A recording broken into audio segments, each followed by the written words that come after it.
بسم الله الرحمن الرحيم.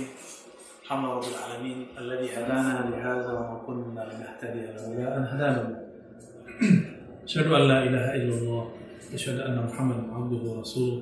اللهم صل على سيدنا أحمد اللهم صل على سيدنا محمد وعلى آله والمهدي خليفته وسلم. Sahabat-sahabat yang dimuliakan Allah, sahabat bumi dimanapun berada, siapakah golongan dari 73 yang kemudian Allah jamin satu saja yang benar? Siapakah mereka?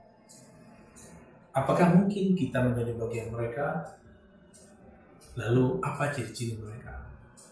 Dalam hadis Imam Abu Daud, lalu juga Imam Tirmizi, Imam Ibnu Majah, bahkan juga imam yang lain, disebutkan bahwa umat terdahulu sudah terpecah 71 sampai 72. Tafarraqat al-Yahud al-Nasara atau tafarraqat ahli kitab. Ahli kitab dulu telah terpecah 72 atau 71. Itu mereka kelompok kecil, hanya Bani Israel. Sekarang umat ini, semua orang yang hidup di zaman ini disebut dengan umat Muhammadiyah, umat Nabi Muhammad SAW. Dan mereka dihitung semuanya 73. Kalau dari ukuran 73 itu sebenarnya sedikit, tapi dari segi jumlah perpecahan ini sangat banyak sekali. Dalam hal ini Nabi mengatakan kulluhum finnar, semuanya mereka pasti masuk neraka. Pasti. Kenapa masuk neraka? Karena dhalal, karena mereka tersesat. Illa firqah wahidah, kecuali satu aliran saja. Siapa itu? Dalam hadis Abu Daud disebutkan al-jamaah. Al-jamaah ada alif lam di situ, yaitu komunitas yang solid, berjamaah, yang mereka menghabiskan egonya dalam kebersamaan. Mereka yang memandang orang dengan rahmat, mereka yang hatinya satu, mereka yang hatinya berkeluarga.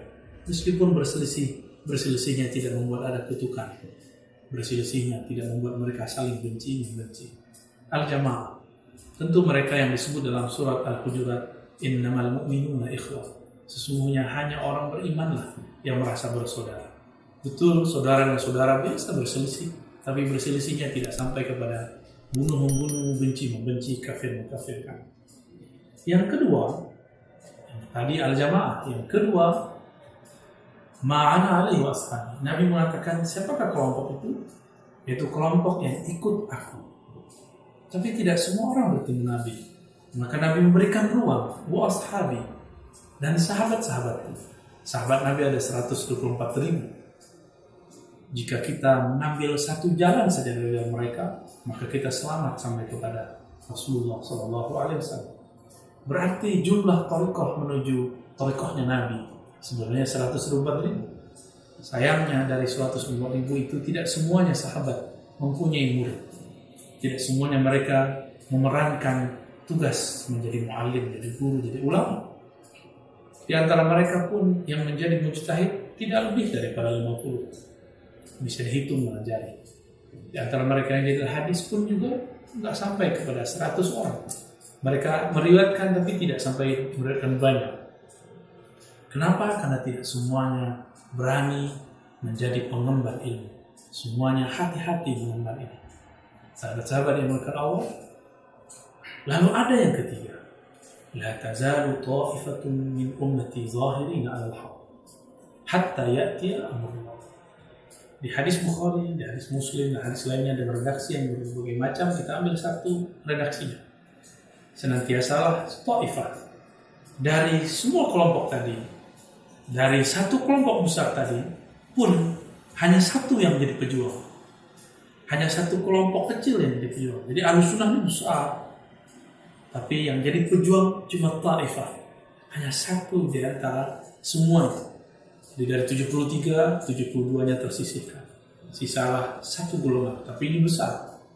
Dari satu golongan besar itu hanya sekelompok orang yang disebut ta'ifah. Sekelompok kecil yang berjuang alal haq, zahirina alal haq. Yang mereka zahirina ala berarti yata'awanuna alal haq, tolong menolong dalam kebenaran. Mereka tidak merasa paling benar, tapi mereka berjuang dalam kebenaran. Mereka berusaha mencapai kebenaran. Hatta ya'ti amrullah, sampai datang amrullah. Amrullah bisa diartikan ruh pertolongan dari Allah, bisa juga diartikan janji-janji Allah Subhanahu wa ta'ala. Minimal 3 ini yang menjadi ciri-ciri daripada satu kelompok itu. Berjamaah, ini bukan majelis pengajian, tapi ini lebih umum, keluarga iman, keluarga Islam, dan yang lebih kuat lagi, keluarga ihsan. Dan yang kedua, mereka yang terhubung kepada Nabi atau bersanad kepada sahabat Nabi. Berarti yang kedua adalah orang-orang yang bersanad kepada Rasulullah. Dan yang ketiga, ini yang paling penting, mereka adalah para pejuang. Pejuang tidak mesti berdarah-darah ketika musim damai, ketika masa damai. Ketika masa damai, perjuangan adalah perjuangan argumentasi, perjuangan dalil, perjuangan kerohanian spiritual. Jika musimnya perang, spiritual mereka membimbing mereka untuk tidak takut melawan musuh. Semoga kita diberikan 3 ciri-ciri ini dan dihubungkan kepada ahli-ahlinya. Allahu Rabbuna yuwaffiqna ilal khair. Amin ya rabbal alamin. Sallallahu alaihi wa sallam.